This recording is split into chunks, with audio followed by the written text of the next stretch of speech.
Muchas gracias, señora presidenta. Gracias, señorías, y sobre todo gracias a todos aquellos que, como siempre, han tratado de aportar luz, de aportar soluciones, propuestas a uno de los debates contemporáneos de nuestras sociedades, y es cómo defender a la democracia, también, lógicamente, una información plural y veraz, como dice el artículo 20 de nuestra Constitución, ante el auge de las nuevas tecnologías, de las redes sociales, la expansión de bulos, de desinformación y de mentiras, que está íntimamente relacionado con el auge y el avance de la ultraderecha en las principales democracias del mundo. Por tanto, muchísimas gracias por las propuestas que hayan hecho, por la voluntad que han manifestado de poder entenderse y participar en la elaboración de, yo creo que, distintas medidas que pueden hacer a nuestra democracia mejor. Por tanto, de construir convivencia y cohesión entre nuestros ciudadanos. Voy a tratar de responder a todos y cada una de sus señorías, de los grupos parlamentarios que han intervenido. Han intervenido sobre distintos temas, por supuesto, Europa, agenda estratégica, sin duda alguna también el fenómeno de la migración, que hablaré posteriormente. Echo en falta, lo he dicho antes a alguno de los intervinientes, un discurso de la migración positivo, y yo lo voy a hacer a lo largo de esta segunda intervención, porque creo que es muy importante. No hacerlo significa alimentar el discurso del odio que tiene la ultraderecha y, por desgracia, parte de la derecha española. Y, finalmente, entraré de lleno en todo lo que tiene que ver, lógicamente, con el plan de acción democrática al cual en mi primera intervención he hecho referencia. Empezaré por su señoría, el presidente del Grupo Parlamentario Popular, el señor Feijóo, que antes lo ha dicho el portavoz del Grupo Parlamentario Socialista. Cada vez que sube a esta tribuna, pues tiene la oportunidad de demostrar si hay un proyecto político, como tal, de la derecha española, para la mayoría de españoles, y siempre defrauda, porque siempre sale aquí uno con la certeza de que no hay nada detrás de la destrucción, de la descalificación y del ruido. La mentira y la difamación, señorías, no se convierten en verdad por repetirla 1000 veces, ni por supuesto tampoco por vociferar más alto. Y en sus años de oposición, en estos 6 años que tengo el honor de ser presidente del Gobierno de España, antes con el señor Casado y ahora particularmente con usted, señor Feijóo, únicamente han aportado ruido, ruido y solo ruido. Es cierto que tiene una ventaja, y es que gritan tanto que hace tiempo que ya no se les escucha. Y, por tanto, el tiempo va a callar el griterío y el sosiego, como siempre, mostrará la verdad. Este debate, señorías, llega en una semana en la que hemos tenido una gran noticia para la democracia española. La hemos tenido, y yo me alegro. Y es la salida de la ultraderecha de 6 gobiernos autonómicos. España hoy es un país mejor. Lo es. Porque además, en un Estado descentralizado, compuesto como es el nuestro, donde, por ejemplo, la justicia y, en consecuencia, la protección de las mujeres víctimas de la violencia de género, todo aquello que tiene que ver con el desarrollo de las políticas de vivienda, de transición ecológica, todo aquello que tiene que ver con la protección de los derechos de la diversidad del colectivo LGTBI, que también están en manos de las comunidades autónomas, el que hoy salga la ultraderecha de los gobiernos autonómicos es una extraordinaria noticia para los millones y millones de españoles y españolas que, por desgracia, han sufrido pocos meses, pero algunos recortes a lo largo de estos meses desde las elecciones municipales y autonómicas. Y también creo que demuestra algo, ¿no? Y es que, en fin, los gobiernos de coalición del Partido Popular con la ultraderecha de Vox, por acción u omisión, señor Feijóo, fueron su gran apuesta después del 28 de mayo, a la espera de ver qué es lo que pasaba en las elecciones generales. Y hoy, pues, son la constatación del gran fracaso, para gran alivio de todos y, en especial, de todas los españoles y españolas. Es cierto, yo le tengo que decir, señor Feijóo, que Vox sale por su propio pie, pero, en fin, es una excelente noticia, como he dicho antes. Y, en fin, yo, escuchándole a usted, escuchando también a algunos presidentes y presidentas autonómicos del Partido Popular, ¿no?, qué lectura hacían de la ruptura y la salida de la ultraderecha de los gobiernos autonómicos, pues, yo tengo la sensación de que lo suyo con Vox como que no está claro. No está claro. No se sabe si han tenido usted y el señor Abascal una discusión de pareja o una ruptura en toda regla. No lo sé.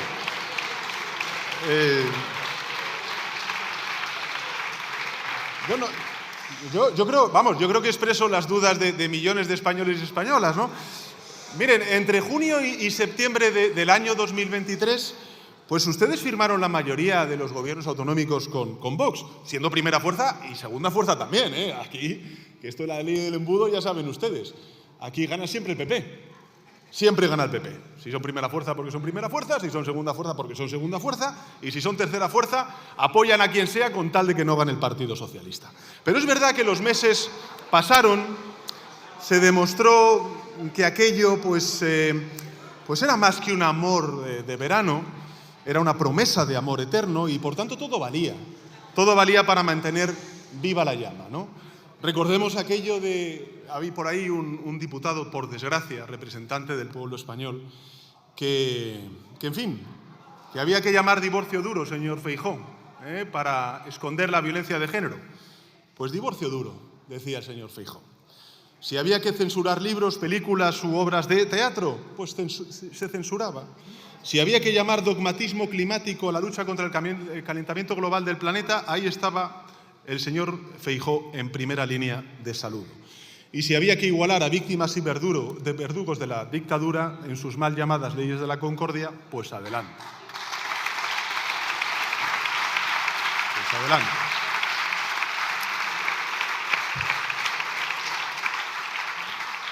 Ahora Vox dice que les deja y la verdad es que luego cuando sube aquí el señor Abascal y también les espeta algunas críticas, pues da la sensación de que, pero después de tantas pruebas de amor a la ultraderecha, pues entienda mis dudas, señor Feijóo. ¿Su ruptura es una riña de verano o es algo definitivo? ¿Es algo definitivo? ¿Vox y el PP han roto para siempre o se están tomando un tiempo? ¿O es que empiezan una relación abierta a varias bandas?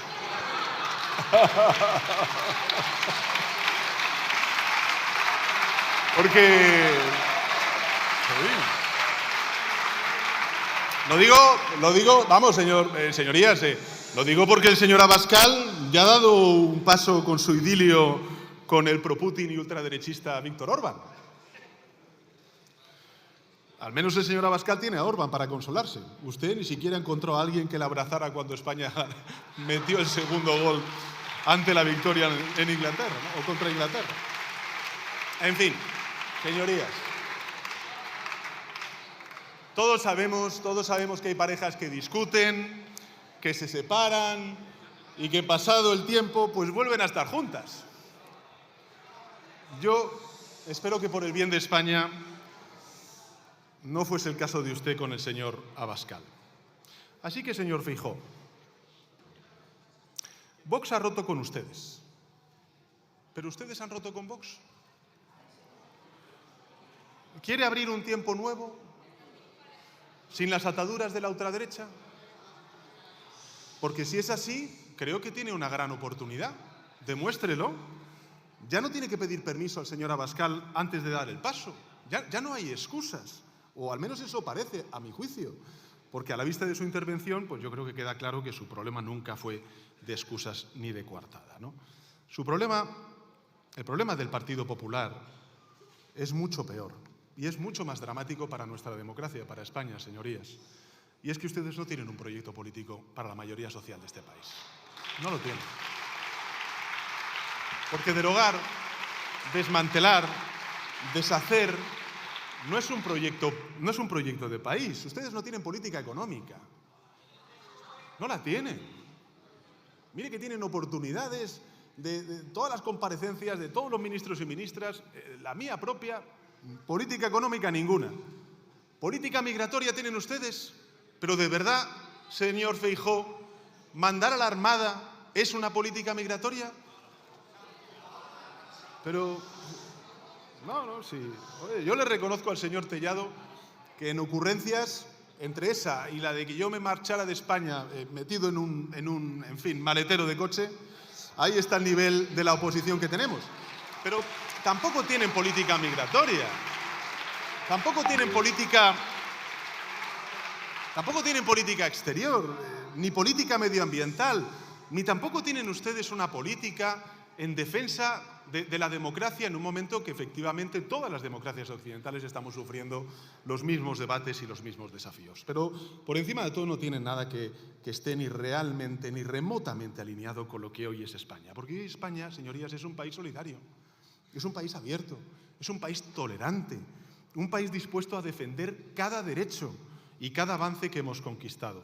Miren, este es un país que quiere la paz y que rechaza a quienes alientan la masacre en Gaza.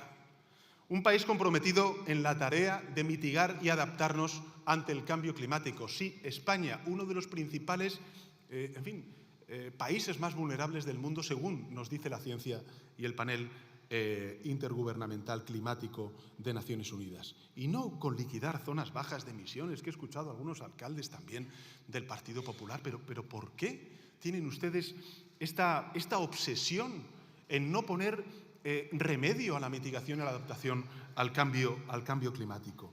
Un país solidario es un país de acogida, como pocos en el mundo. Este no es un país cerrado en sí mismo ni hostil con quienes son víctimas del drama migratorio. Yo sí voy a hacer hoy, señorías, a diferencia de ustedes, un discurso positivo sobre la aportación de la migración a este país.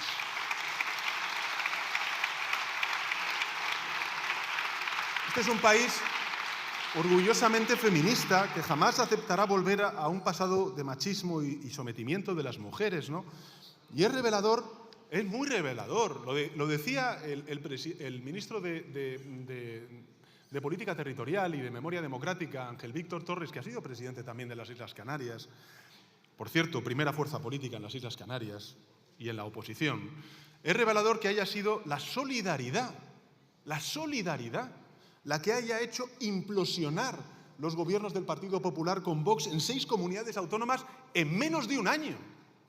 Señorías, en menos de un año. Y ustedes dan lecciones de ¿qué? ¿De estabilidad? Los que venían a dar estabilidad a España. Toda la arquitectura de sus pactos de la vergüenza se han venido abajo en el punto de cruce entre Estado autonómico, solidaridad y derechos humanos. Ese es el coste de pactar con la ultraderecha de Vox. Y por tanto era cuestión de tiempo, para todos menos para usted. En todo caso, aquí se trata de mirar hacia adelante y yo sí creo que se abre una oportunidad, al menos quiero creer que se abre, por encima de todo para la gente, ¿no? Si han roto, demuéstrenlo con hechos. Convenza a la mayoría de esta Cámara, de diputados y diputadas, de que las cosas van a cambiar. Y que aquí también se le debe poner un cordón sanitario a la ultraderecha, como el que las 3 grandes familias europeas hemos hecho en Bruselas. ¿Por qué podemos pactar en Bruselas y no poner un cordón sanitario también aquí en España al señor Abascal y a Vox? Empiecen por las medidas de calidad democrática que son objeto de este debate. Y fíjese, hágalo por coherencia. Mire, el Partido Popular, lo he dicho en mi primera intervención, el Partido Popular Europeo votó a favor del reglamento de libertad de los medios de comunicación. Me recordaba, por cierto, uno de los ministros que efectivamente un reglamento no se transpone, pero un reglamento que es de obligado cumplimiento, pues evidentemente necesitará modificaciones legislativas, desarrollos reglamentarios en nuestra propia legislación nacional. Es lo que vengo a proponerles a ustedes. Y creo que la pregunta es legítima, porque si ustedes votaron a favor en Estrasburgo y estas medidas están alineadas con esa norma, he encontrado, por cierto, el reproche, puede ser justificado desde el punto de vista de algunas de sus señorías, de que lo que he hecho ha sido simplemente anunciar el reglamento europeo, bueno, pues parece razonable que ustedes lo apoyen. ¿Qué le impide hacerlo? ¿O es que, señorías, lo que en Europa es una amenaza es para usted y el Partido Popular en España una ventaja? ¿Qué le impide, por tanto, respaldar aquí lo que respaldaron en Europa? En fin, usted trata siempre de definirme. Yo creo que la contradicción es usted mismo, señoría. La verdad es que hay que tener cuajo aquí para dar lecciones de control de medios de comunicación.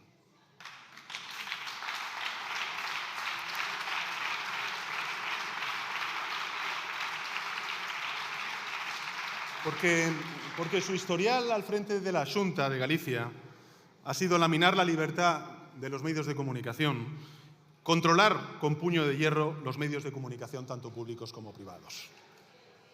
Efectivamente, lean. ¿Sabe usted,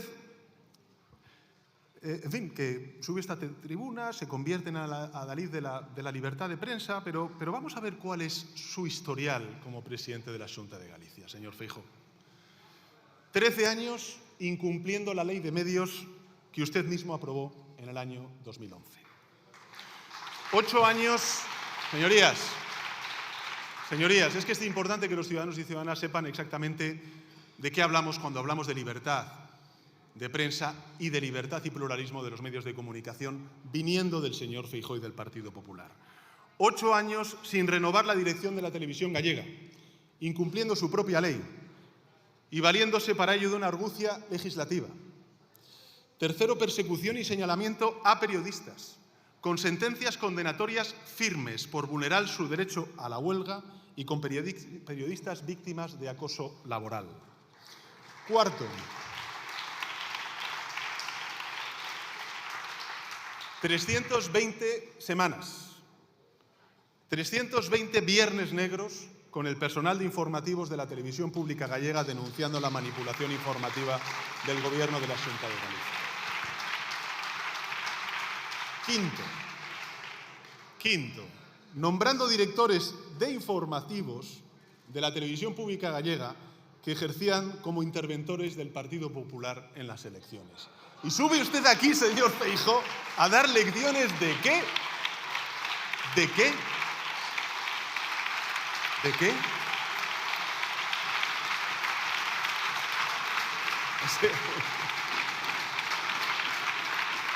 La verdad, usted ninguna lección sobre libertad de prensa puede dar, ¿no? Mire, el señor Feijóo, para quien no lo sepa, yo la verdad es que no lo sabía, lo desconocía, ¿no? Son estas cosas que luego empiezas uno a estudiar, porque claro, tienes que preparar las intervenciones. Al final es tan previsible el señor Feijóo. Sí. El señor Feijóo creó un consejo que se llama el Consejo Asesor de Telecomunicaciones y Audiovisual, teóricamente independiente, y puso al frente a su mano derecha. Curiosa forma de fomentar la transparencia. Y este órgano es verdad que existe en otras comunidades autónomas, existe por ejemplo en Andalucía, existe también en Cataluña, existe también en la Comunidad Valenciana. ¿Cuál es la diferencia? Bueno, si uno quiere saber quién forma parte del mismo, qué atribuciones tiene, qué resoluciones adopta, qué informes emite, no tiene más que ir a los sitios de web de consulta pública para hacerse una idea. Ahora, ya les digo, si ustedes intentan hacerlo en Galicia, con Feijóo o con su sucesor, es absolutamente imposible. Lo único que encontrarán es silencio y una página en blanco. Todo un ejemplo de transparencia.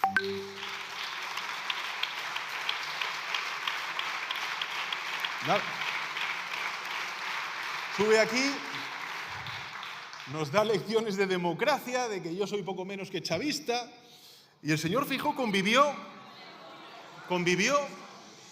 pacíficamente con el secuestro y la censura de un libro de Fariña, que contaba una verdad tan incómoda como real, y son los vínculos del narcotráfico con su partido político en Galicia.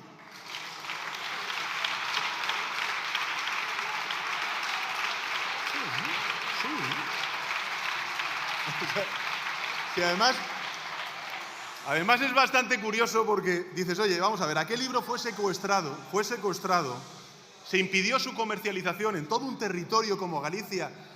Sí, claro que sí. Fue secuestrado tras una denuncia de uno de los suyos. ¿Escuchamos al señor Feijóo defender, con el ardor que está defendiendo desde esta tribuna, el derecho a la producción y a la creación literaria? No, ni una palabra.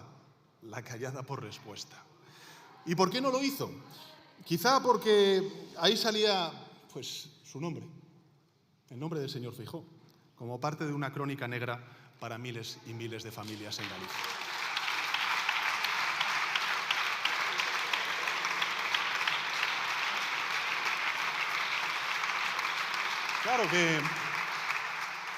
Claro que dirá el señor Feijóo, hombre, yo he dado explicaciones sobre esta cuestión, ¿no? Claro, es bastante ridículo porque, a ver, ¿Pensaba de verdad que secuestrando el libro se iba a acabar el problema? ¿No reparó en que se podía hacer una serie, por ejemplo, en Netflix y el libro se podía encargar por Amazon? Puede ser, al fin y al cabo, según el señor Feijóo, ahora todo es más fácil porque existe Google. Aquel secuestro, señorías, terminó como solo podía acabar en una democracia de primera como es la democracia española, con el triunfo de la verdad sobre la mentira y la libertad de expresión sobre la censura.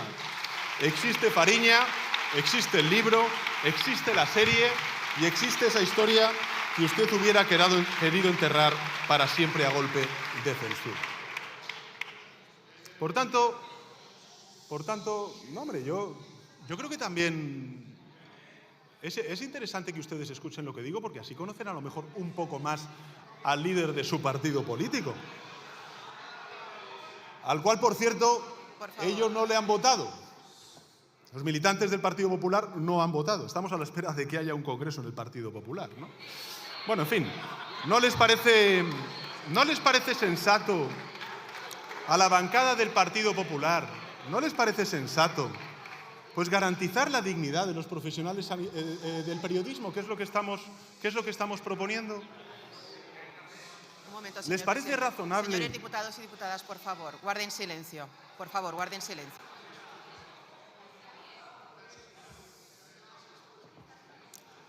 Sí, yo lo sé, que tienen la piel muy fina. ¿Qué le vamos a hacer?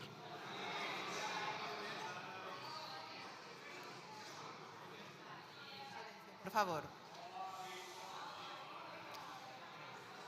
Por favor, señores y señoras diputados, guarden silencio. Yo lo he dicho muchísimas veces, la ciudadanía que nos escucha no se merece estos espectáculos. Pensemos un poco a quién nos debemos.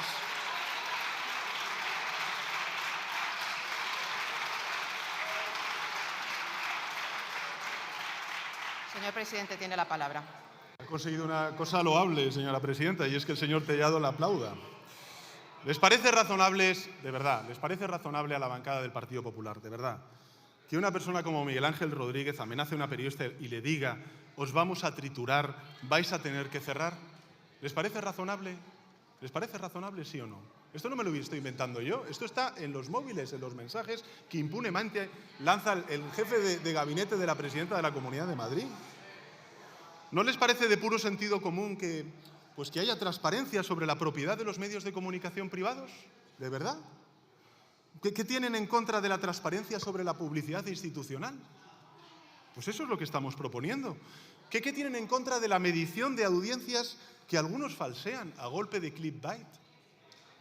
¿No les parece de puro sentido común, por ejemplo, garantizar la independencia de los medios y proteger la independencia editorial?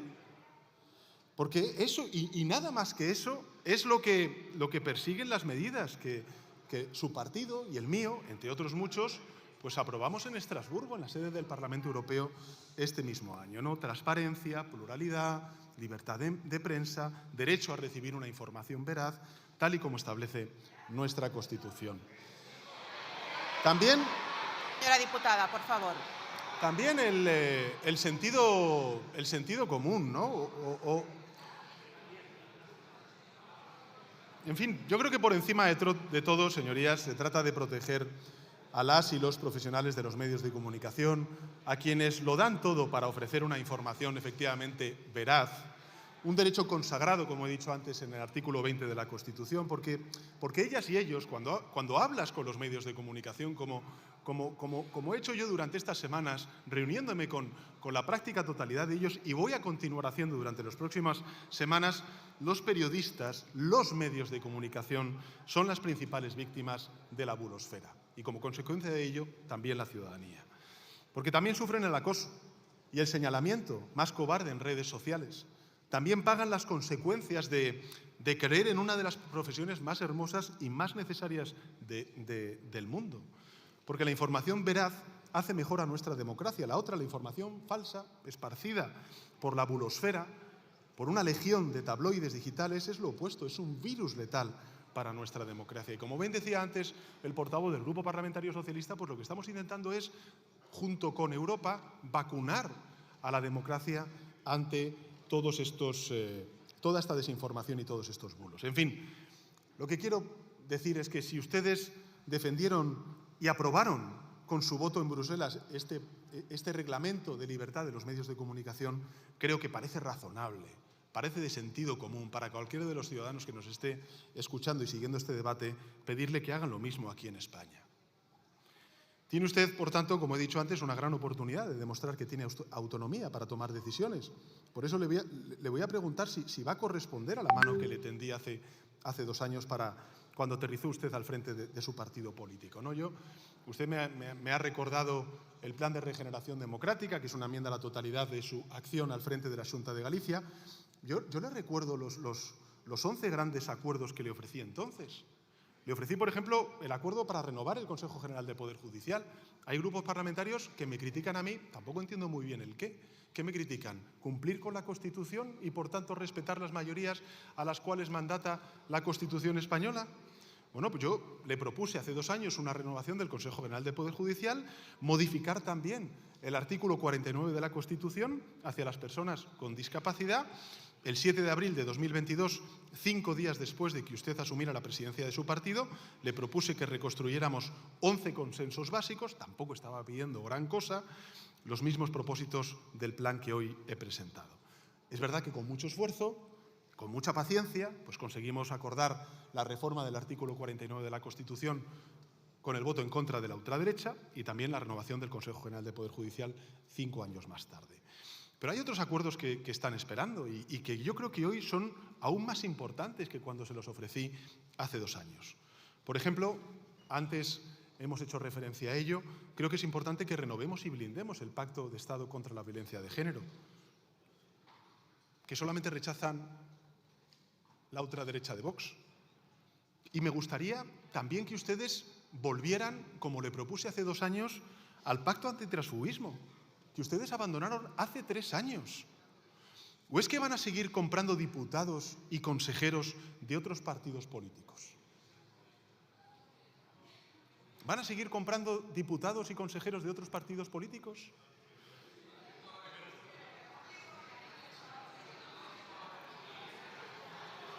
Señora Moraleja, le llamo al orden por primera vez. Ruego silencio. Ruego silencio. El presidente del Gobierno está en el uso de la palabra. Por favor, vamos a ser claros. No se engañen, no traten de engañar a la ciudadanía. Ustedes no fichan talento. Ustedes compran consejeros y diputados de otras formaciones políticas.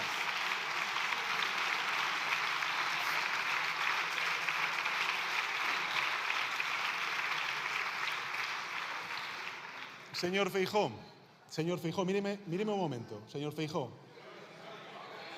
Señor, no, le estoy recordando el Pacto de Estado contra el transfugismo. El transfugismo es corrupción, señoría, es corrupción. Y ustedes lo que están haciendo es corrupción. Vuelvan al Pacto de Estado contra el transfugismo. Encima lo celebran, es una vergüenza. Es un retroceso democrático de un calibre extraordinario. Ustedes se pavonean en los medios de comunicación diciendo que fichan talento, que fichan consejeros de formaciones políticas que han salido de sus gobiernos. Eso es transfugismo. Vuelvan ustedes al Pacto de Estado contra el transfugismo. No lo celebren, porque es una vergüenza. Y es un retroceso democrático.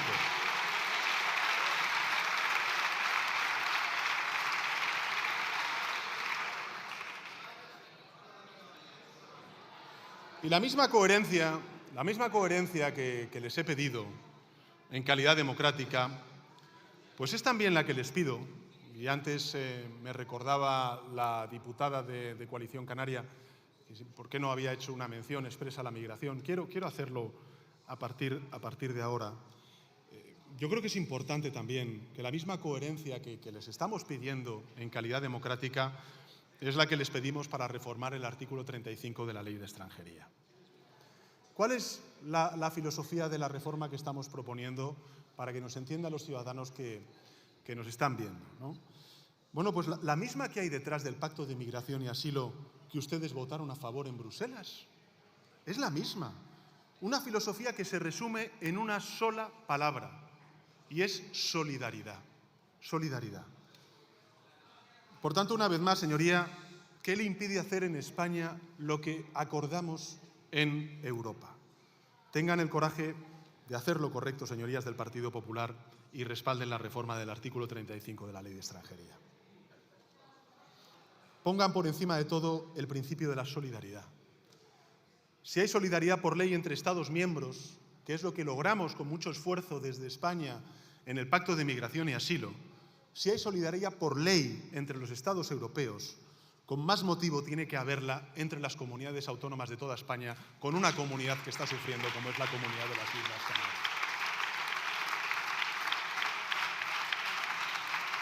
Y es importante este debate, es sustantivo este debate, porque si usted se borra del acuerdo, si usted impide incluso la mera tramitación parlamentaria de esta reforma del artículo 35 de la Ley de Extranjería, usted estará traicionando no solamente a Canarias, también a Andalucía, a las Islas Baleares y a las ciudades autónomas de Ceuta y de Melilla, a todas las comunidades autónomas a las que la geografía pone en primera línea del drama migratorio. Mire, para que nos entiendan los ciudadanos, de los 373 traslados pactados en el año 2023 entre el Gobierno de España y las comunidades autónomas a través del sistema de reparto voluntario, y vuelvo a subrayar lo de voluntario, las comunidades autónomas solo han acogido a día de hoy a 67 menores.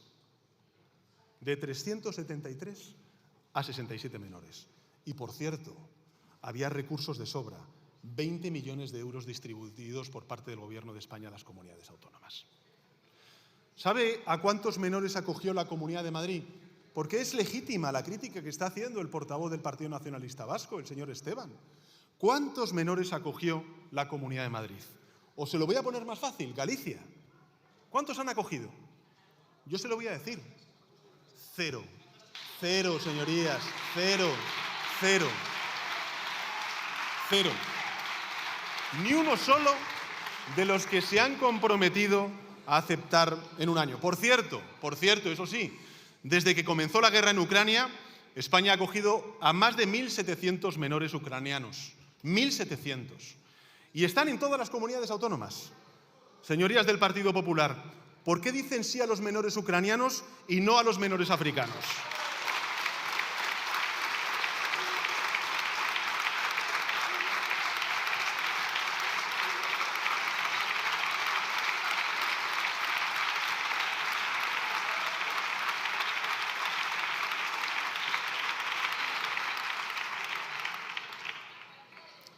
Casi prefiero que no me conteste.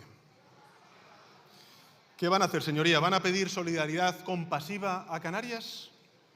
¿Van a enfocar esta cuestión como un desafío de país que nos incumbe a todos, un desafío que exige solidaridad por justicia? ¿Defender un enfoque migratorio digno de la cuestión migratoria? ¿O van a seguir copiando el discurso de la ultraderecha pidiendo la intervención de la Armada? Señorías, no recuerdo qué portavoz lo ha dicho, me parece que ha sido el señor Errejón y tiene toda la razón, son menores. Son menores. Ninguna persona es un acrónimo. He escuchado antes utilizar de manera despectiva el acrónimo MENAS, con este tono al señor Abascal. Para mí todo el rechazo y la reprobación a sus palabras, señor Abascal, porque ninguna persona es un acrónimo.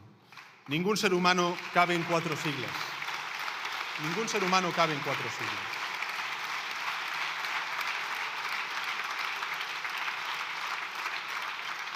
Y más aún en este caso, porque son niños y niñas, son jóvenes, son adolescentes, ni menas ni menores migrantes. En fin, señorías de la bancada popular, ustedes se han cansado de repetir el mantra de la estabilidad, que ustedes quieren estabilidad, que ustedes traen estabilidad, que ustedes son la estabilidad. Dijeron que el gobierno de coalición progresista sería el más breve de la historia. Y miro a los distintos grupos parlamentarios. Pues hemos agotado una legislatura, vamos a agotar esta legislatura, vamos a aspirar a una siguiente legislatura en el año 2027 y hemos hecho importantes reformas como la reforma laboral, la reforma de las pensiones, hemos aprobado más de 200 leyes, 3 presupuestos generales del Estado y mientras tanto, ¿qué han hecho ustedes cuando han gobernado en coalición? Porque yo creo que también es importante, ustedes nos reprochan, es que no son ustedes dignos de traer estabilidad institucional. Bueno, ustedes que han gobernado en coalición, ¿qué han hecho durante sus años de gobierno de coalición? Pero si han sido una máquina de bloqueo y de inestabilidad política. Primero dinamitaron sus gobiernos con Ciudadanos, con el partido, ¿se acuerdan? Ciudadanos. Y ahora con Vox, quien les dinamita en Extremadura, en la Comunidad Valenciana, en Murcia, en Aragón y en Castilla y León.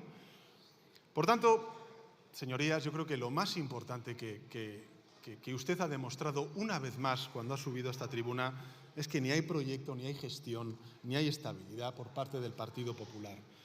Creo que tienen la oportunidad de abandonar esa oposición destructiva, de arrimar el hombro, llegando a acuerdos por el bien de todos. Y creo que sería, de verdad, muy importante aprobar la reforma de la Ley de Extranjería por sentido de Estado. Por sentido de Estado. Lo ha dicho antes el señor Esteban, este no es un problema coyuntural, es un problema estructural al que nos estamos enfrentando derivado de múltiples causas, una de ellas de la inestabilidad creciente de los países que componen el Sahel. Por tanto, por sentido de Estado, y es más, por solidaridad y por humanidad. Y respalden por coherencia el Plan de Acción por la Democracia. Demuestren pues que efectivamente lo suyo con Vox es un divorcio con todas las de la ley, ¿no? Rompan todos los acuerdos que tienen con Vox, también los ayuntamientos, en los consells y las diputaciones provinciales, como bien le recordaba antes el señor López, el portavoz del Grupo Parlamentario Socialista, y deroguen todas las leyes reaccionarias que han aprobado con ellos en los parlamentos autonómicos. Ya le digo yo una cosa, señor Feijóo, para eso usted cuenta con los votos del Partido Socialista. Para derogar todos los recortes y todos los retrocesos que ustedes han aprobado con la ultraderecha en los parlamentos autonómicos, ahí tiene el apoyo del Partido Socialista.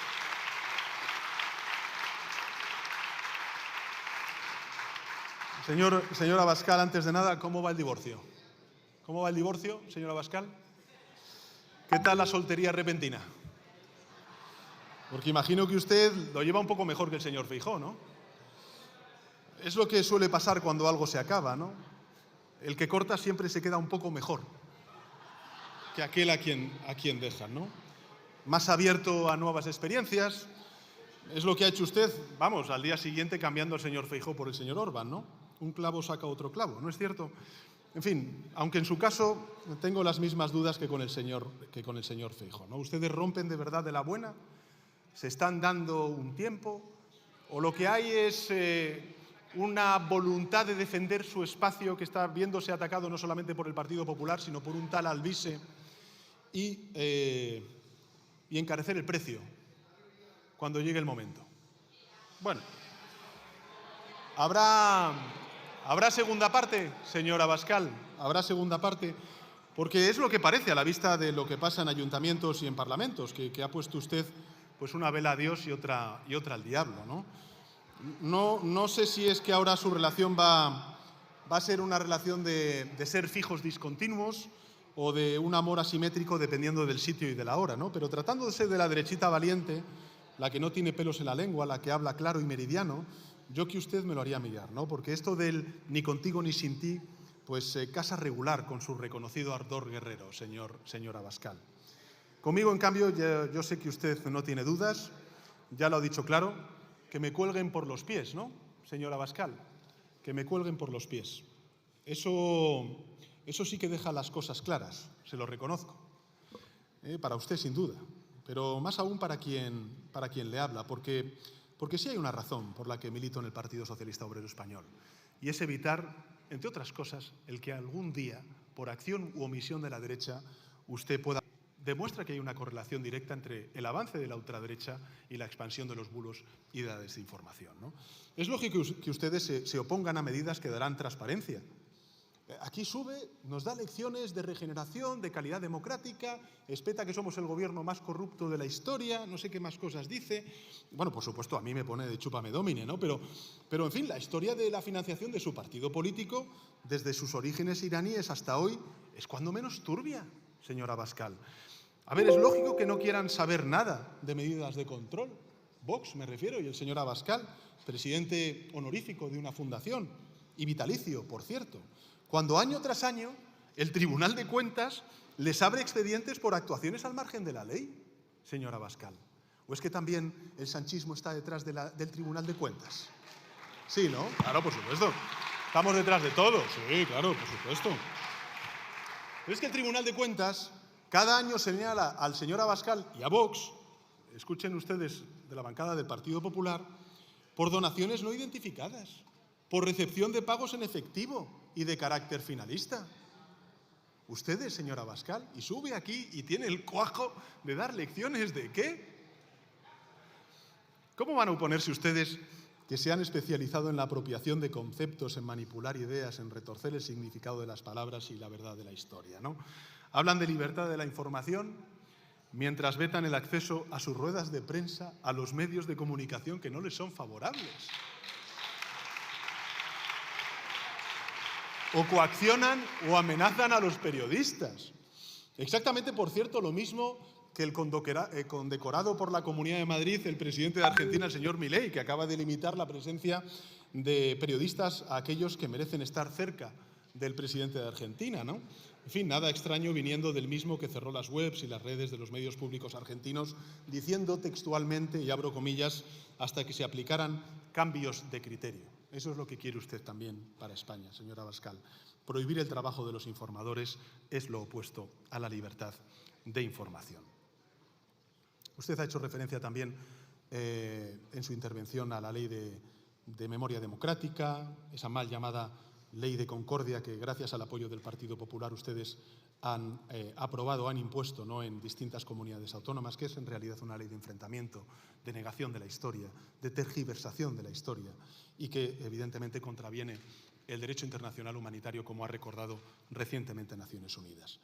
Mire, su partido y usted mismo se definen por esa mentira, ¿no?, que elevan a la categoría de ley un día antes de romper con el Partido Popular precisamente en las Cortes valencianas.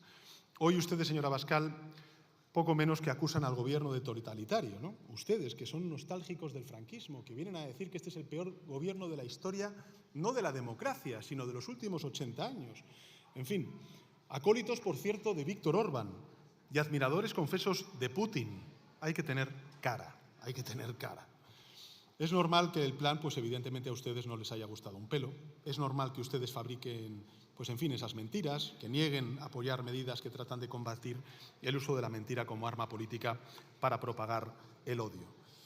Mentiras que pueden costar vidas, como he dicho en mi primera intervención, como cuando se erigieron en defensores de los movimientos antivacunas. Y usted, además, pues se molestó cuando le pregunté si se había vacunado o no frente al COVID. Mentiras que niegan la evidencia científica, como cuando el ex vicepresidente de la Junta de Castilla y León, hasta su presunta ruptura con el Partido Popular, invitó, porque creo que es importante recordarlo, invitó a estudiantes, a jóvenes estudiantes, a cuestionar que el CO2 fuera un gas contaminante. Mentiras xenófobas y racistas como las que usted y ustedes propagan cuando hablan de inmigración, las que le han llevado a romper 6 gobiernos autonómicos con el Partido Popular. ¿Usted quiere hablar de migración? Vamos a hablar de migración, señor Abascal. Primero porque este es un debate de principios morales. De principios morales, señorías. Yo sostendría una y mil veces lo opuesto a su visión racista y xenófoba, hasta incluso si me costaran votos, señor Abascal. Y ahí radica su drama, señor Abascal. A usted le hunde la moral que este no sea un debate ganador en España, como lo es, por desgracia, en otros países. ¿Y sabe por qué? Porque esto es España, un país tolerante, abierto y solidario. El primero en dar la mano en todas las causas justas, en América, en África, por desgracia en Gaza, también en Afganistán. Esto es España. Un país con memoria, que no olvida que hasta no hace tanto eran los nuestros, a lo mejor no los suyos, pero sí los nuestros, los de la mayoría social de este país, los que tenían que hacer la maleta para trabajar en la vendimia en Francia o en la industria en Alemania. Esa España vive en la memoria de sus hijos, de sus hijas, señor Abascal, el de la migración. Y ni su odio ni su veneno van a poder silenciarla jamás. Quiere usted dividir a la sociedad en torno a la inmigración. Y la sociedad le está dando una lección. Usted me ha espetado no sé qué de la selección española. ¿No ha visto acaso cómo vibra la selección España con la selección española? Una selección que se parece mucho más a España que usted y que ustedes. diversa, plural y, por qué no decirlo, brillante. Aquí usted pierde, señora Abascal, de su odio, de su xenofobia, no va a sacar réditos en forma de votos, ni, por supuesto, crédito ni indiferencia, ¿no? Usted sabe que aquí, si la Armada, como dicen ustedes y también el Partido Popular, pues tiene que actuar en línea con estas propuestas descabelladas que dice la ultraderecha también en otras partes de Europa, haría lo opuesto a lo que ustedes piden que haga, es decir, cumplir la ley del mar y salvar vidas. Eso haría nuestra Armada, que es lo que hacen nuestros profesionales de salvamento marítimo, de Guardia Civil y de Policía Nacional. ¿Qué harían ustedes mandando buques al mar? ¿Hundir cayucos con personas dentro? Sí, ¿eso es lo que ustedes quieren? Las primeras víctimas de la inmigración irregular son los propios inmigrantes, y más si son menores. Por tanto, en fin, usted que es tan valiente, qué valiente elegir como enemigo número 1 a quien no puede defenderse.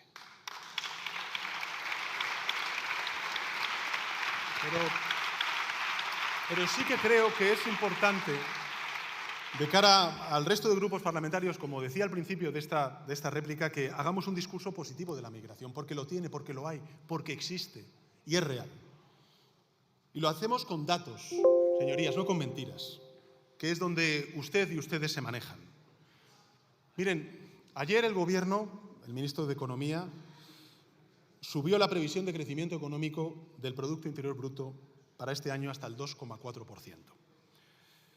Yo sé que a ustedes les cuesta admitirlo, ¿no? Pero ese dato, y es a lo que voy, centrándome en la migración, no sería posible sin la contribución de los trabajadores y trabajadoras migrantes. No lo sería. Trabajadores y trabajadoras cuyas aportaciones a la seguridad social están ayudando a robustecer nuestro sistema público de pensiones. Entre la población española, señorías del Partido Popular y de Vox, para que sepan ustedes los datos, tenemos, insisto, entre la población española, poco más de 2 cotizantes por cada pensionista. Quédense con la cifra, 2 cotizantes por cada pensionista. Entre la población extranjera tenemos 5,6 cotizantes por cada pensionista. Y lo más importante,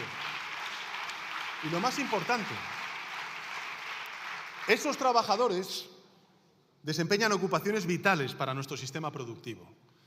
Fíjense, casi el 50% de todo el empleo creado desde la pandemia en el año 2020 y cubierto por personas migrantes se centra en 4 servicios, o 4 sectores, mejor dicho. 1, hostelería; 2, construcción; 3, cuidados, el sistema de cuidados; y 4, agricultura.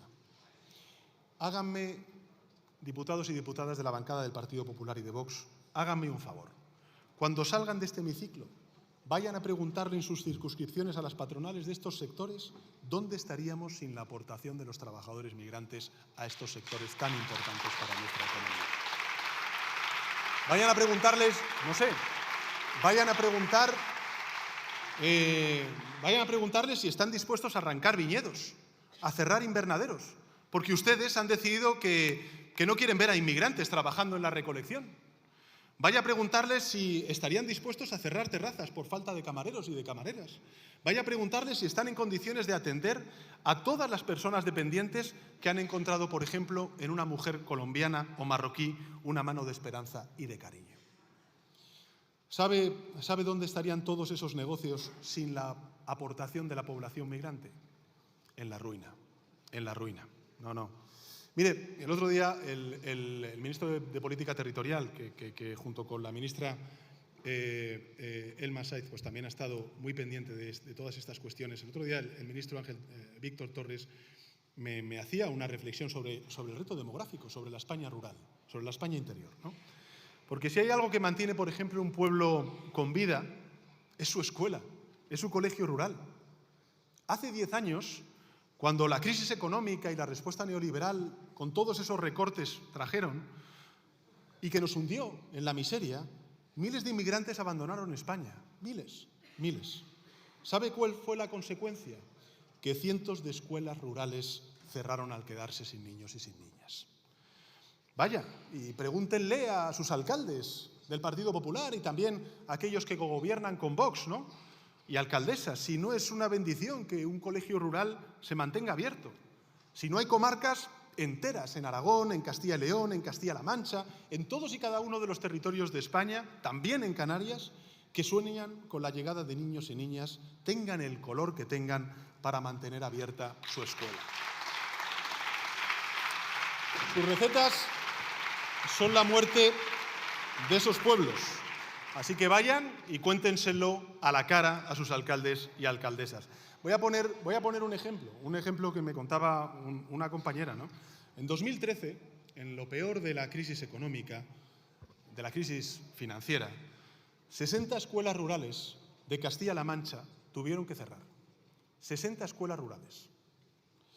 Pregúntele lo que supuso eso para pueblos que de la noche a la mañana tuvieron que mandar sus hijos a 20 kilómetros diarios en autobús.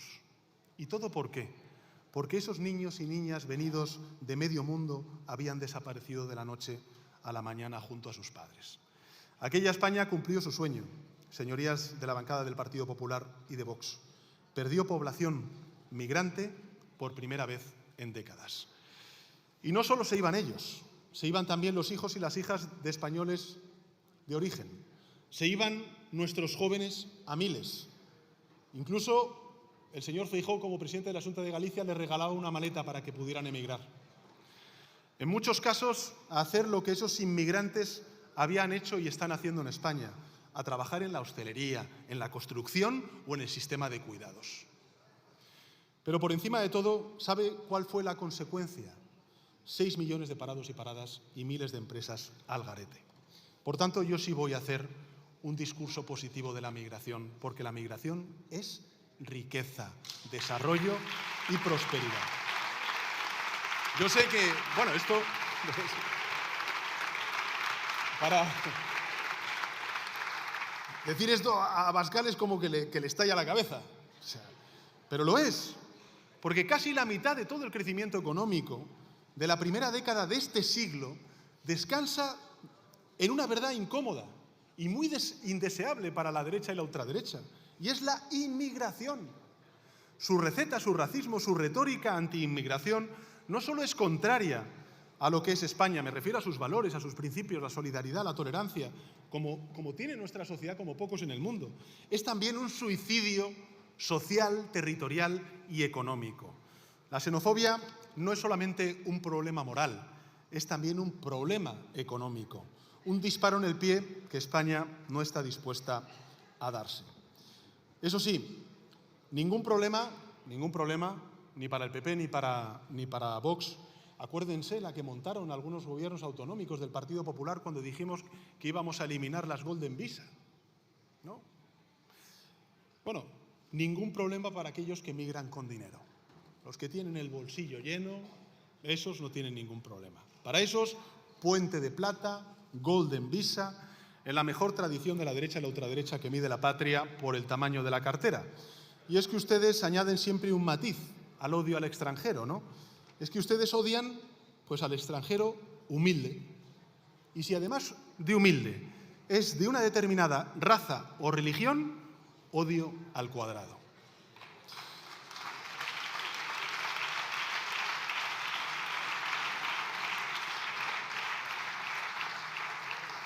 Para propagar ese odio, ustedes lo que hacen es, pues mentir, y de ella se valen para ahogar a un territorio tan bonito, tan precioso y tan necesitado de ayuda como son las Islas Canarias, para hacer lo último que haría un verdadero patriota, que es negarse a arrimar el hombro. Le he hablado de migración y, a diferencia de usted, le he ofrecido datos, no bulos. Normal que se oponga a que la democracia luche contra la mentira, porque mienten más que hablan, ¿no? Pero usted ha hecho referencia también, ¿no? Pues eso, y además hacía una mención expresa a ello el señor Rufián en su intervención, a los impuestos, a la seguridad, a la violencia machista, a la ocupación de viviendas, que siempre es uno de sus great hits, ¿no? Y al odio al cuadrado.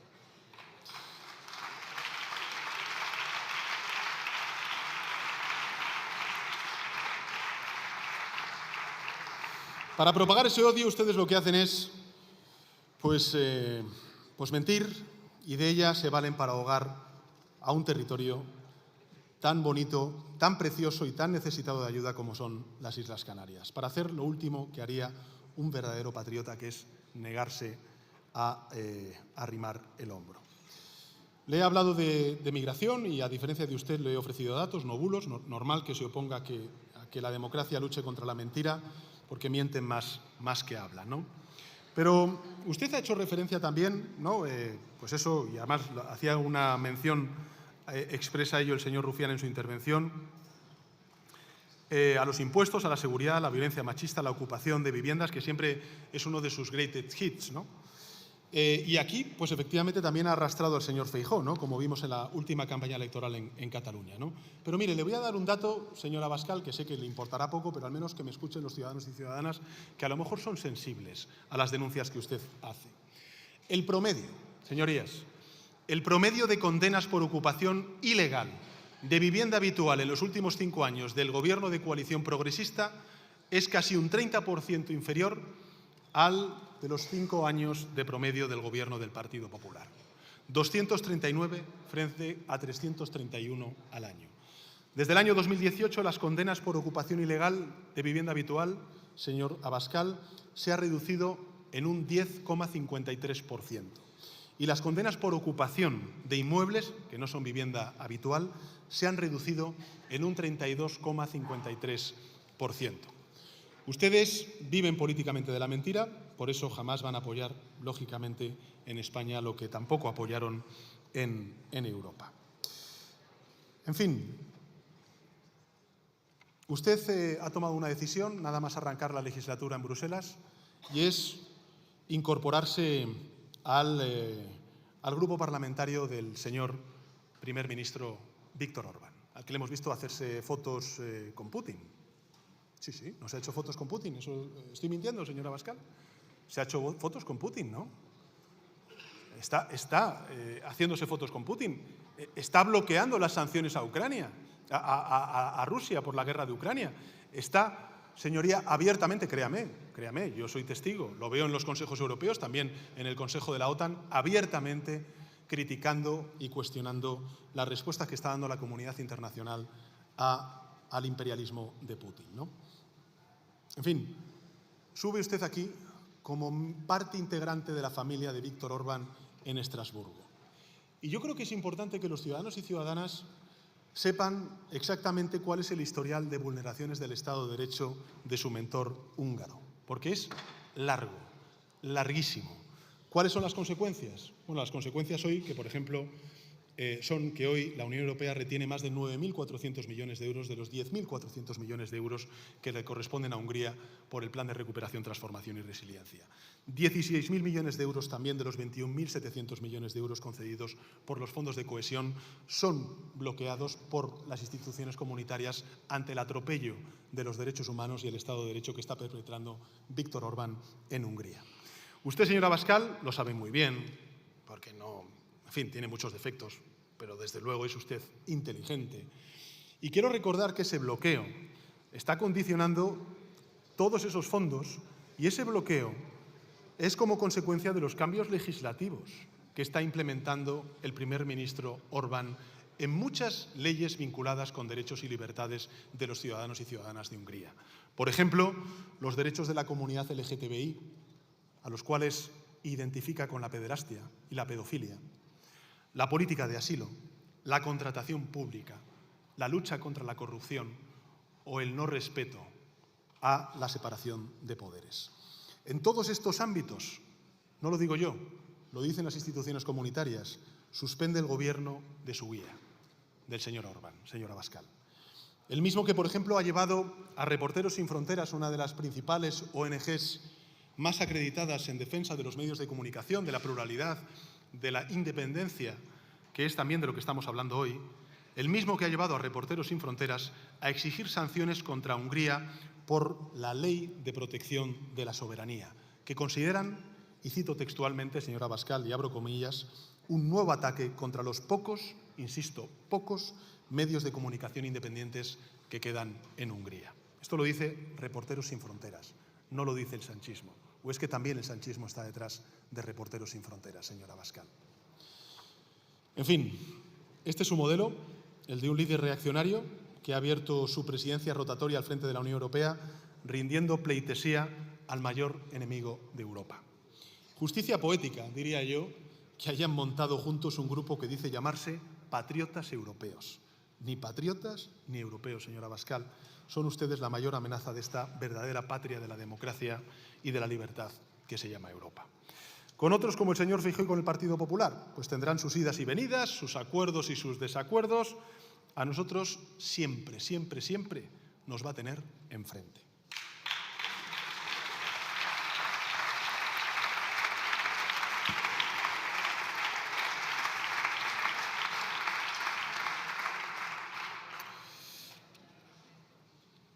El señor Errejón de Sumar, no puedo estar más de acuerdo, uno, en que tenemos todos que trabajar porque haya una paz urgente e inmediata en Ucrania. Esto es evidente. Creo que a lo largo de estos meses, y lo he explicado además desde esta tribuna, el Gobierno de España ha tratado siempre de coadyuvar en esa necesidad de lograr la paz en Ucrania. Pero también es cierto, y en esto creo que estará de acuerdo su grupo y usted mismo conmigo, que evidentemente tenemos que basarnos, que plantearlo, esa alternativa de paz, en base a la propuesta de paz que hizo el señor Zelensky, el presidente de Ucrania, porque es su país, es su territorio el que se está viendo invadido y cuestionada la integridad territorial y el derecho a la existencia nacional del pueblo de Ucrania. Sobre Gaza, efectivamente, y sobre Oriente Medio, ha habido también otras intervenciones que han hecho referencia a ello. El Gobierno de España creo que está haciendo acciones concretas que me gustaría recordar, ¿no? Nos hemos sumado a la denuncia de Sudáfrica ante la Corte Internacional de Justicia en momentos muy difíciles, al principio de la guerra, después de los atentados de Hamás y del secuestro de rehenes, que esperamos su pronta e inmediata liberación, gracias también al esfuerzo de algunos países árabes y, por supuesto, también de Estados Unidos. Bueno, pues en momentos muy difíciles hemos sostenido la bandera y hemos defendido la integridad de los trabajos que hacen los cooperantes de UNRWA, una de las principales organizaciones fundamental para no solamente el pueblo palestino que vive en Gaza, sino también en otros países colindantes con Gaza.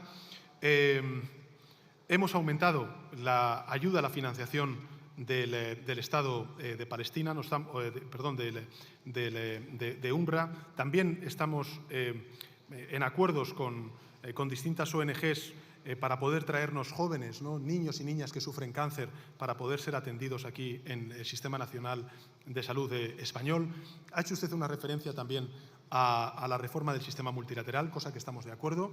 Usted tiene además uno de los principales expertos detrás de usted y lo sabrá. El que la conferencia de financiación para el desarrollo en 2025 se celebre en España, en concreto en la capital de Andalucía, Sevilla, es una extraordinaria noticia de la cual creo que demuestra el compromiso del Gobierno de España con el sistema multilateral y con su reforma. Sobre la agenda estratégica, decirle que hay un tercer eje, que es el de defensa de la democracia en esa agenda estratégica, ¿no? Y de ahí, efectivamente, el que haya recordado en mi primera intervención y también en esta segunda intervención, el que esto no es un debate nuevo, que viene de la pandemia del año 2020, cuando la Comisión Europea, los Estados miembros, nos percatamos de la desinformación, de los bulos que existen en torno a las respuestas que estábamos dando, difíciles, drásticas, como por ejemplo los confinamientos, a la expansión del virus de la COVID-19 y cómo los antivacunas pues trataban de desinformar, generar incertidumbre y desasosiego y zozobra entre la población europea y española, ¿no? Y creo que de ahí pues partieron una serie de propuestas de reglamentos, de directivas, que efectivamente algunos se han aprobado en el Parlamento Europeo recientemente y que ahora estamos mandatados para implementar en el corto plazo. Algunas de estas medidas del Reglamento Europeo tenemos que aprobarlas o desarrollarlas, mejor dicho, antes de que finalice este año, y otras efectivamente en el año 2025, ¿no?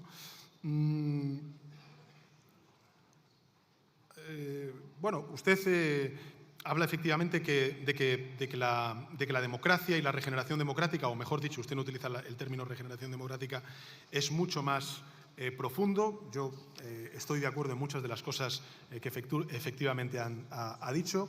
Creo que lo que está haciendo el Gobierno de España y lo que vamos a plantear los distintos grupos parlamentarios es una propuesta abierta, que no solamente compete al Gobierno de España, por eso he dicho que no vamos a monopolizarlo, que vamos a impulsarlo junto con la academia, con la sociedad civil y, por supuesto, también con los medios de comunicación y, sin duda alguna, también con los grupos parlamentarios, ¿no? Decía y hacía una reflexión, yo creo que muy acertada, sobre la política económica, el compromiso con la transición ecológica. Estaremos muy atentos, señoría, a que en transición ecológica, en compromiso climático, la nueva Comisión no desande lo andado, sino que continúe avanzando. Hablaba también de las políticas sociales. Y quiero recordar que, con todas las dificultades que tenemos, por supuesto, pero simplemente por darles un dato sobre lo que ha significado desde el punto de vista económico, ¿no?, de cómo la macro ha ido y está impregnando lo micro, que era una de las reflexiones que usted hacía y también el señor Rufián. Por ejemplo, sobre poder adquisitivo, que según los últimos datos de la OCDE, desde que gobierna este Gobierno de coalición progresista, es decir, en el año 2018, los ingresos per cápita disponibles de los hogares españoles han crecido un 7,6%. Bueno, a usted le parecerá poco o insuficiente, pero si nos comparamos con, por ejemplo, Alemania, que se ha mantenido plano en un 0%, o con Francia, que ha crecido un 6%, o con Italia, que ha crecido un 0,6%, pues, hombre, yo creo que un 7,6% es más que meritorio, ¿no?, sobre todo viniendo de donde vinimos. Y esto no es para nada un mensaje autocomplaciente, porque efectivamente tenemos que hacer mucho más, ¿no? Solo en el año 2023 la capacidad de ahorro de las familias ha crecido de forma significativa, llegando hasta el 12% de la renta bruta disponible, muy por encima del 8% en 2022 y el promedio histórico entre el año 2000 y el año 2019. Es decir, que también se está produciendo un desapalancamiento de la economía, tanto desde el punto de vista privado como también desde el punto de vista público, como ayer anunciamos también en las decisiones que tomamos en el Consejo de Ministros, ¿no? Sobre la policía patriótica, efectivamente, yo solamente puedo, esperar las disculpas del Partido Popular. Tengo, escasas esperanzas en que lo hagan, pero en todo caso, lo que sí que le puedo garantizar, una vez más, como hemos hecho aquí cada vez que se ha tratado este tema, es que esa instrumentalización de las fuerzas y cuerpos de seguridad del Estado no existe desde que nosotros entramos en el Gobierno de España. Y, por supuesto, toda la solidaridad y apoyo a los representantes públicos que sufrieron esta persecución por parte de esa mal llamada policía patriótica. Señor Rufián hacía algunas preguntas para que yo respondiera sobre, por ejemplo, el porqué de esta comparecencia. Bueno, estoy mandatado a hacerla, entre otras cosas, porque tengo que explicar los consejos europeos, tengo que explicar los acuerdos a los que llegamos con las principales familias europeas para poder alcanzar esos nombramientos que espero que se puedan suceder en las próximas semanas y meses de la nueva Comisión, del Consejo y del Ministerio de Asuntos Exteriores, para hablar en términos coloquiales, que es el alto representante. También tengo que exponer ante sus señorías pues lo que me parece razonable, y es el acuerdo que hemos alcanzado los distintos gobiernos sobre la agenda estratégica, que va a ser objeto mañana de la comparecencia de la presidenta Ursula von der Leyen para poder ser reelegida en el Parlamento Europeo. Y dentro de ella, evidentemente, el tercer pilar, lo he explicado en mi primera intervención, tiene todo que ver con la defensa de la democracia. Son tres objetivos de esa agenda estratégica. En todo caso, lo que sí que le puedo garantizar, una vez más, como hemos hecho aquí cada vez que se ha tratado este tema, es que esa instrumentalización de las fuerzas y cuerpos de seguridad del Estado no existe desde que nosotros entramos en el Gobierno de España. Y, por supuesto, toda la solidaridad y apoyo a los representantes públicos que sufrieron esta persecución por parte de esa mal llamada policía patriótica. Señor Rufián hacía algunas preguntas para que yo respondiera sobre, por ejemplo, el porqué de esta comparecencia. Bueno, estoy mandatado a hacerla, entre otras cosas, porque tengo que explicar los consejos europeos, tengo que explicar los acuerdos a los que llegamos con las principales familias europeas para poder alcanzar esos nombramientos que espero que se puedan suceder en las próximas semanas y meses de la nueva Comisión, del Consejo y del Ministerio de Asuntos Exteriores, para hablar en términos coloquiales, que es el alto representante. También tengo que exponer ante sus señorías pues lo que me parece razonable, y es el acuerdo que hemos alcanzado los distintos gobiernos sobre la agenda estratégica, que va a ser objeto mañana de la comparecencia de la presidenta Ursula von der Leyen para poder ser reelegida en el Parlamento Europeo.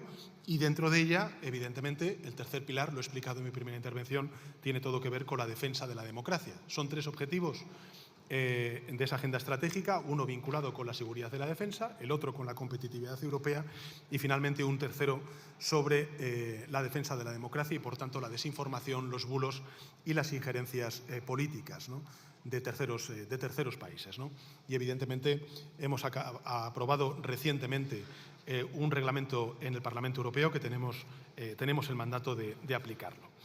Usted hace referencia, y otros portavoces, a si España es o no una democracia plena. No lo digo yo, lo dicen los rankings más acreditados a nivel internacional. ¿Eso significa que tenemos una democracia perfecta? No. ¿Tenemos una democracia plena? Sí. Lo dicen en base a unos criterios objetivables los distintos centros de estudios, pero eso no significa que tengamos una democracia perfecta. No la tenemos, es evidente, ¿no? Pero usted señalaba algunas de esas carencias. El Poder Judicial me reprochaba el acuerdo con el Grupo Parlamentario Popular. Nosotros, en fin, me puede usted reprochar que llegue a un acuerdo con aquellos que me permiten la mayoría que estipula la Constitución española para poder renovar el Consejo General de Poder Judicial, y es lo que ha hecho el Gobierno de España y el Grupo Parlamentario, en este caso socialista, ¿no? Sobre los medios de comunicación y sobre los móviles, efectivamente, yo creo que usted ha dado en la tecla. Creo que cuando hablamos de los medios de comunicación, de los pseudomedios digitales, nos olvidamos de que, en buena medida, las informaciones, vamos a llamarlas las noticias, más que informaciones, que reciben muchas personas en su móvil, provienen de plataformas digitales que no tienen filtro, que no saben exactamente qué es verdad y qué no es verdad, qué es información y qué es un bulo. Yo creo que esto es un problema, es un problemón que efectivamente tenemos que resolver, y desde luego desde el Gobierno de España, y estoy convencido también desde la Unión Europea, eso lo vamos a hacer. ¿Y por qué ahora? Bueno, pues es después de las elecciones. Yo lo dije, íbamos a plantear todo este debate después de las elecciones. Hemos tenido un semestre, en fin, complicado en lo electoral, muy intenso, elecciones en Galicia, elecciones en Euskadi, elecciones en Cataluña y elecciones europeas. Y ahora creo que es el momento de poner en marcha todas estas medidas, estos mandatos que nos vienen de Europa, y lo que sí le puedo manifestar es nuestra absoluta voluntad de acordar. Usted dice que es insuficiente, como han dicho otros grupos parlamentarios. Perfecto. Pues encantados de escucharles y, evidentemente, yo coincido con usted con que el problema no es la discrepancia, no es la crítica. Creo que la izquierda, lo he dicho en mi primera intervención, no tiene ningún problema con la discrepancia, con la crítica, con la opinión diversa y plural, pero sí creo que la democracia tiene un problema con la mentira. Porque si avanza la ultraderecha e impregna también otras formas de hacer política, tiene mucho que ver con la mentira. Y esto no afecta solamente a la izquierda, esto afecta también a los votantes de derechas, a los que son nacionalistas, independentistas como ustedes, o también los que no somos nacionalistas. Y esto es algo, pues en fin, que es uno de los debates principales de las democracias contemporáneas que tenemos que abordar. Y creo que aciertan las Cortes Generales si, conjuntamente con el Gobierno de España, ponemos en marcha las medidas que nos permitan hacer de nuestra democracia una democracia más plena. ¿Qué hacer? Usted, como el señor Errejón, también hacía referencia a las políticas de izquierdas, ¿no?, a la regulación, a la intervención de determinados sectores. Yo creo que hay que dar tiempo también a las leyes que hemos aprobado durante la pasada legislatura. Es la primera vez en la historia de la democracia que hemos aprobado una ley de vivienda. Bueno, pues vamos a desarrollarla. Hablaban ustedes de también las políticas sociales para las mayorías sociales. Bueno, yo creo que este Gobierno no solamente está poniendo políticas redistributivas en marcha, sino también políticas predistributivas, la subida del salario mínimo interprofesional o las rebajas impositivas que hemos hecho, por ejemplo, en el impuesto de la renta de las personas físicas a las clases medias y trabajadoras de nuestro país. Mucho más efectivo, mucho más equitativo que, en fin, esa deflactación que proponía la derecha y que tan elocuentemente la señora Ayuso defendió en un medio de comunicación, ¿no? A la señora Nogueras, un poco más de lo mismo, ¿no? Comparto, por supuesto, la indignación y la vergüenza de la mal llamada policía patriótica. y de lo que ha supuesto para muchos representantes públicos, no solamente independentistas, pero también independentistas, y yo quiero esto decirlo clara y abiertamente. Tengan ustedes la seguridad también de que eso ya no se produce, de que eso salió por la ventana en el momento en el que este Gobierno de coalición progresista tomó los mandos del Ejecutivo de España. Hablar de que el Partido Socialista, en fin, no es un partido… Yo creo que el Partido Socialista, con sus errores, señora Nogueras, seguro que hemos cometido muchos errores, pero es una fuerza política que ha traído muchas medidas de avance y de regeneración democrática y social a este país.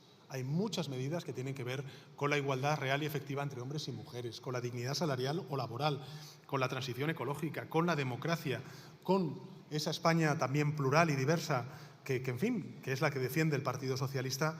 Y con todos los errores que hayamos podido cometer, señoría, creo que es injusto también reconocer eso, como es justo también reconocer, y eso se lo agradezco a su grupo parlamentario, como al resto de grupos parlamentarios, que con su voto hayan frenado el que hoy tengamos un gobierno de Feijóo y Abascal, porque eso efectivamente hubiera sido negativo también para la sociedad catalana. Y yo pues quiero agradecérselo a usted, como también al señor Rufián, como también al resto de formaciones políticas nacionalistas que evidentemente pues trabajan con nosotros para articular mayorías de progreso en ámbitos tan esenciales como los que usted ha referido y otros grupos parlamentarios, ¿no?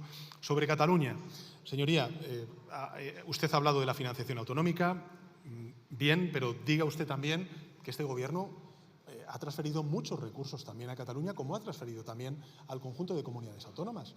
Durante estos últimos años, 250.000 millones de euros a todas las comunidades autónomas, ¿no? Más que lo que, en fin, recibimos en herencia por parte de la Administración del Partido Popular. Y yo creo, y lo digo honestamente, señoría, creo que es bueno que hagan ustedes una reflexión a la luz de los resultados electorales en Cataluña, sin ningún ánimo de reproche ni de crítica, sobre cuál es el sentir y los objetivos y el horizonte que plantea la sociedad catalana para sus representantes públicos, tanto en el Parlamento de Cataluña como en el Congreso de los Diputados. Creo que hay mucho que se puede hacer, que hay mucho por trabajar en aras del reencuentro, de reforzar el autogobierno, en este caso de Cataluña, y evidentemente ustedes son una fuerza independentista, como lo es Esquerra Republicana, lo entendemos perfectamente, pero creo que, en fin, en una sociedad tan plural como es la sociedad catalana, y ahí están los resultados electorales del pasado 12 de mayo, pues creo que tenemos entre todos que hacer un esfuerzo por entendernos también en el Parlamento Nacional para sacar adelante leyes que sin duda alguna serán importantes para Cataluña, ¿no? Estoy pensando en los presupuestos, o efectivamente en la financiación, o en el debate migratorio, que efectivamente, yo lo reconozco, ha habido comunidades autónomas más solidarias que otras. Cataluña lo ha sido, como lo ha sido también Euskadi, y otras no lo han sido. Y efectivamente eso produce una asimetría pues, que tenemos que ver cómo corregimos y cómo equilibramos, ¿no?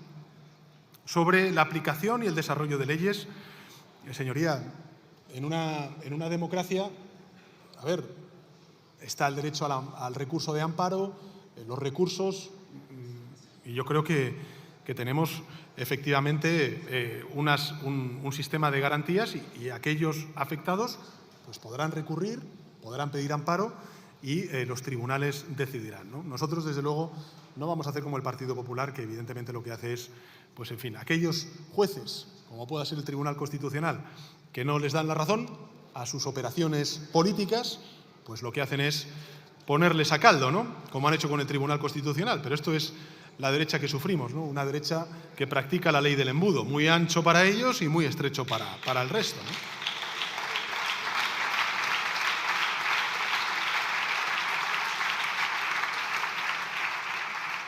La señora Aizpurua de EH Bildu pues también evidentemente habla del Plan de Acción Democrática, habla de voluntad, habla de valentía. Lo que le quiero decir es que este es un plan abierto, que nosotros lo que hemos querido hacer es plantear un debate que necesariamente tiene que pasar por las Cortes Generales y necesitar el concurso y el apoyo de sus señorías, de grupos parlamentarios muy diversos. Y, por tanto, si es corto, si está escaso de voluntad o de valentía, pues en las rondas de contactos y de diálogo que hablemos con los grupos parlamentarios, también con ustedes, pues estaremos pendientes y esperando cuáles son sus propuestas, ¿no? Y sobre los ejes de la legislatura, sobre reducción de jornada laboral, Bueno, yo entiendo que ustedes, en fin, quieran que sea inmediato, pero este es un gobierno pues, que ha trabajado por el diálogo social, que hemos llegado a 20 acuerdos, como he dicho en mi primera intervención, que han traído paz social en reformas muy importantes, como la reforma laboral o también la reforma del sistema público de pensiones, y es el tiempo que nos queremos dar, un tiempo de maduración, de diálogo, de negociación con los sindicatos y la patronal para sacar una reducción de jornada laboral que yo creo que va a ser buena para la economía y sobre todo va a ser buena para el conjunto de trabajadores y trabajadoras, ¿no? También para los empresarios, estoy convencido de ello, ¿no? Y sobre vivienda, lo mismo que le he dicho al señor Rufián, ¿no? Creo que efectivamente, coincido con usted, es la principal fuente de desigualdad que ahora mismo tiene la ciudadanía.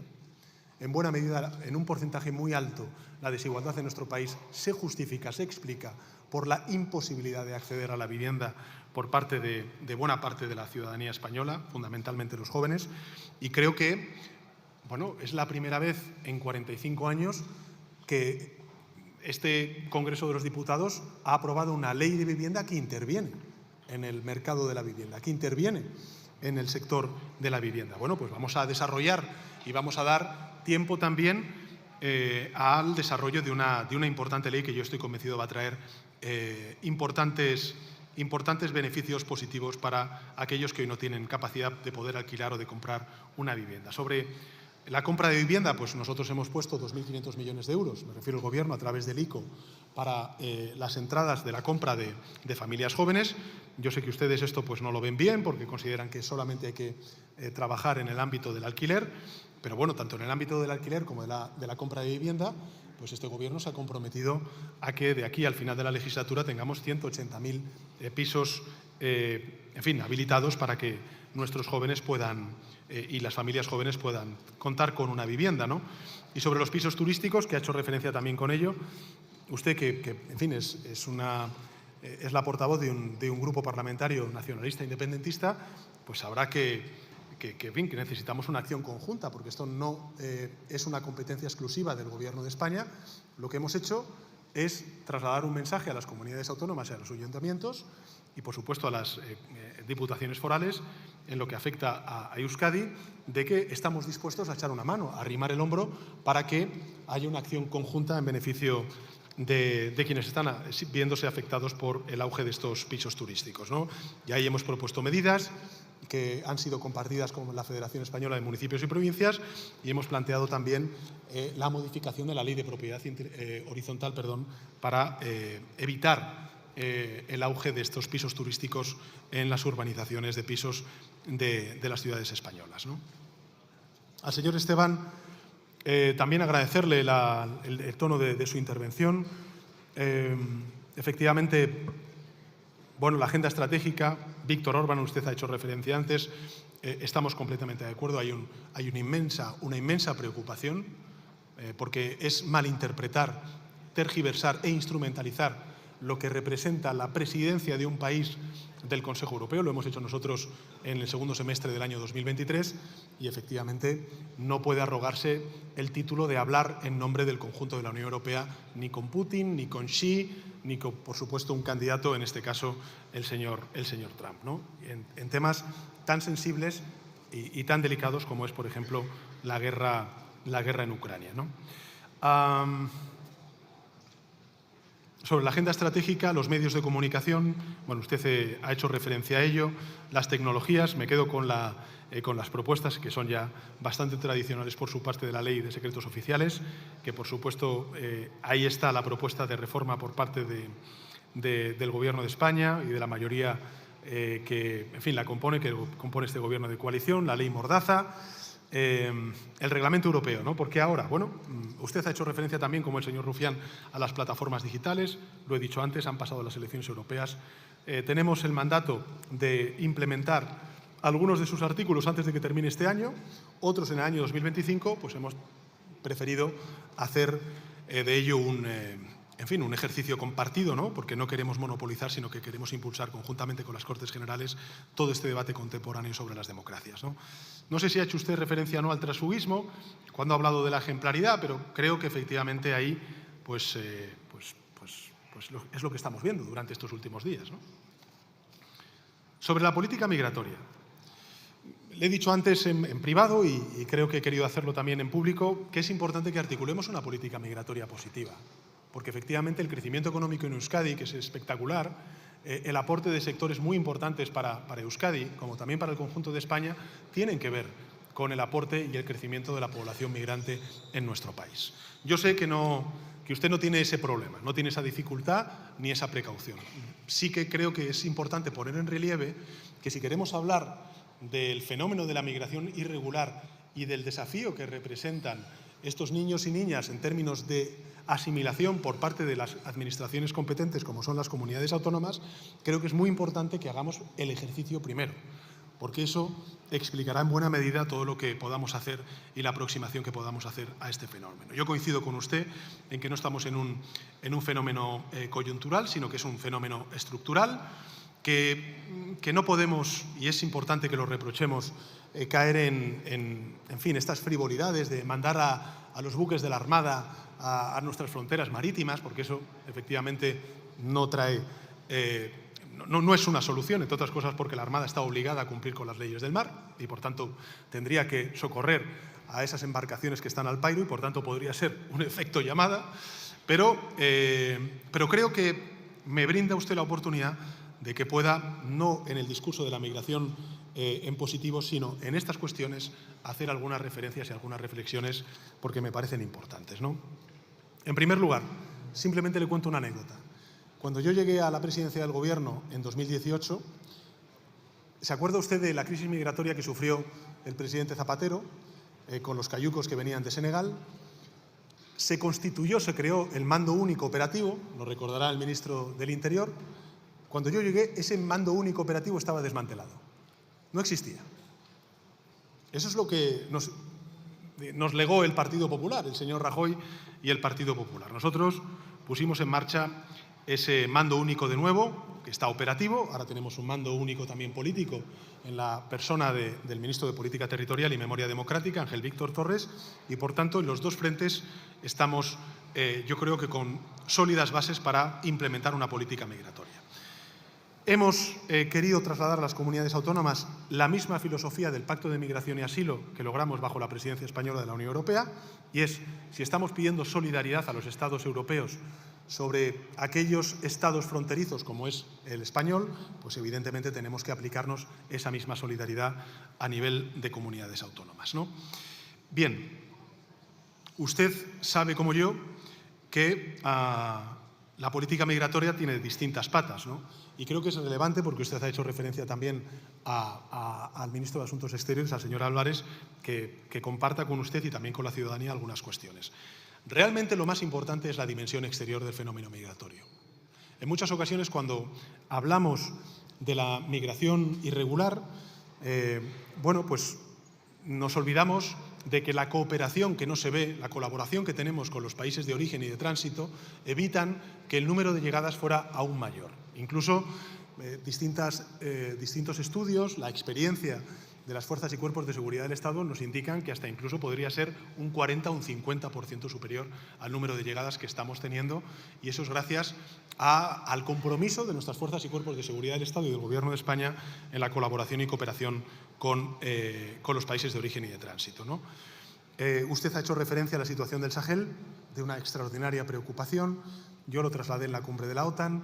Hemos logrado el desarrollo de la estrategia en el flanco sur, precisamente por la extensión y la expansión de grupos paramilitares vinculados con Putin en el Sahel, pero también es cierto que ha habido golpes de Estado, que hay juntas militares que abiertamente declaran su animadversión para poder colaborar con con Europa en este caso, ¿no?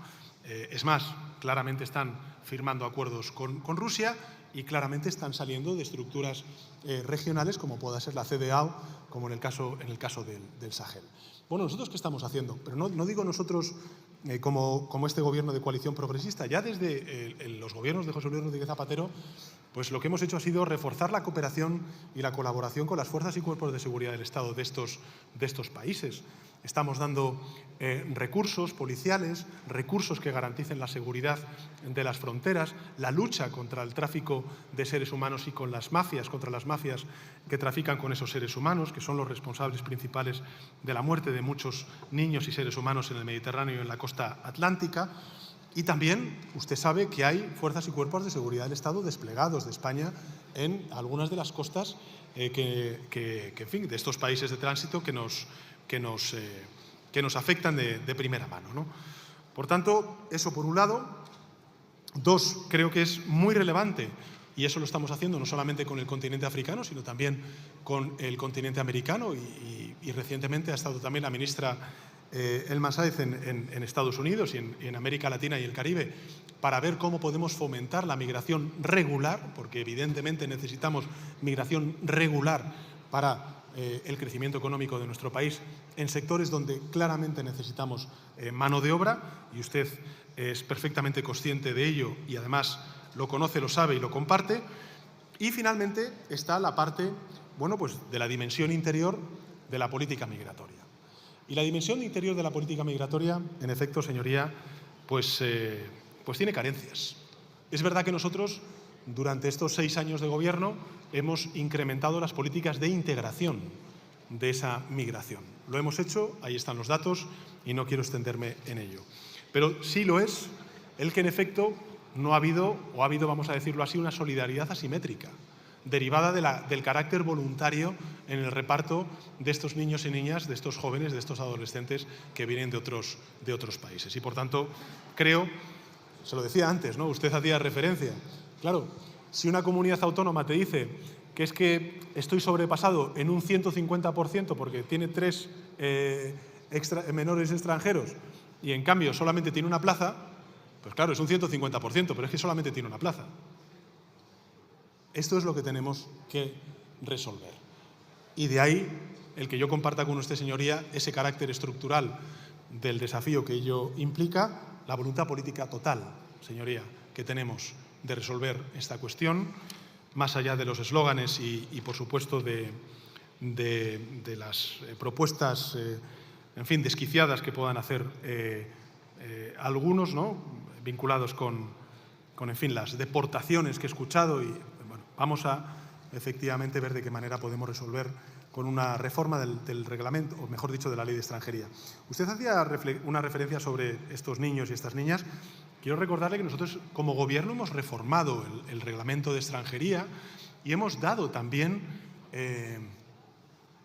hemos sacado de la ilegalidad o de la alegalidad a muchos de estos menores, ofreciéndoles un horizonte laboral en nuestro país y que están contribuyendo al crecimiento económico. Lo hizo el señor Escrivá cuando era ministro, ¿no?, José Luis, de estas cuestiones, y lo está haciendo ahora también la ministra del ramo sobre estas cuestiones. Es un debate complejo, sin duda alguna, es un debate necesario que tenemos que abordar, urgente desde el punto de vista de la realidad que está viviendo un territorio como las Islas Canarias. Antes lo fue Ceuta y Melilla, lo fue también Andalucía, lo es en menor medida las Islas Baleares, y por tanto necesitamos evidentemente esa aproximación estratégica y, en fin, y ojalá pues distintos grupos parlamentarios pues permitan al menos y admitan a trámite esta propuesta de reforma para luego poder incorporar algunos elementos que usted señala en su intervención, ¿no? A la señora Belarra, de Unidas Podemos, pues decirle que ya sé que no va a ser para usted suficiente todo lo que estamos haciendo, pero yo sí le invito a que hable con líderes y con las colectividades en fin, árabes, no solamente en la región de Oriente Medio, sino también en España. Yo creo que se ve a España como un país comprometido en la resolución de esta crisis terrible que, según, en fin, una revista científica nada más y nada menos tan acreditada como The Lancet, pues está diciendo que la estimación que hay de muertos desde el inicio de la guerra en Gaza supera los 180.000 personas. Y estamos hablando fundamentalmente de niños y de niñas, ¿no?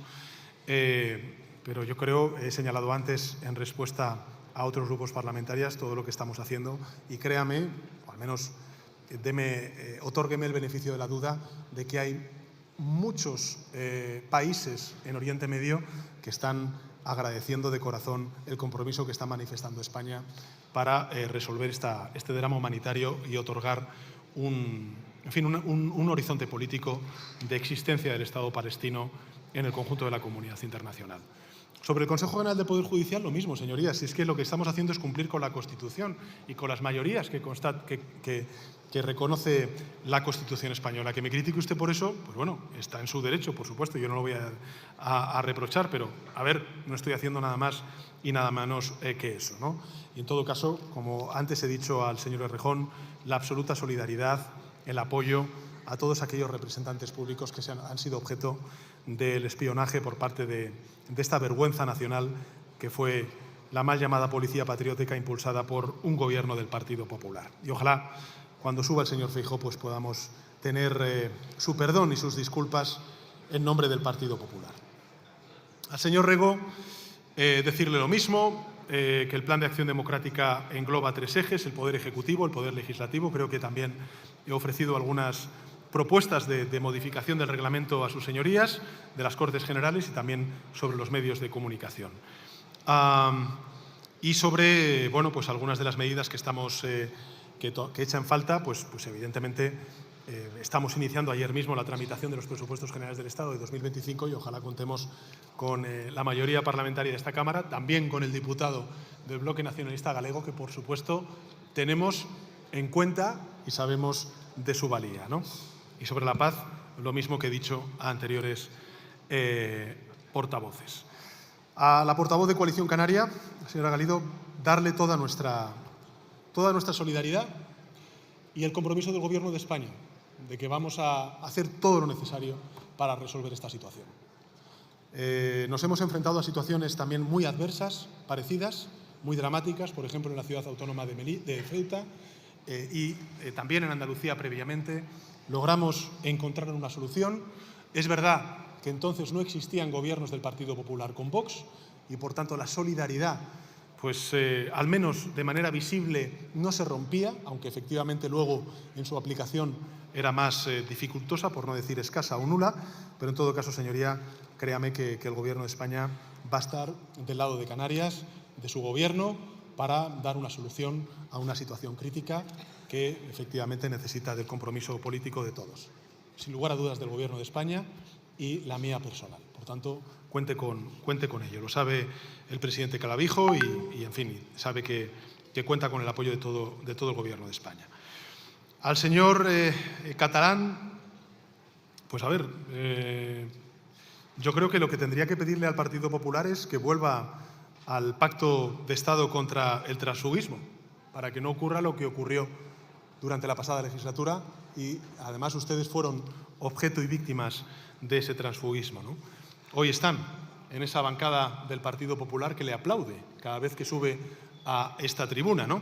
También le diré una cosa, con ese discurso yo no sé qué mayorías va a articular usted en Navarra o en Pamplona para poder gobernar en el presente y en el futuro, pero lo veo muy difícil, señoría.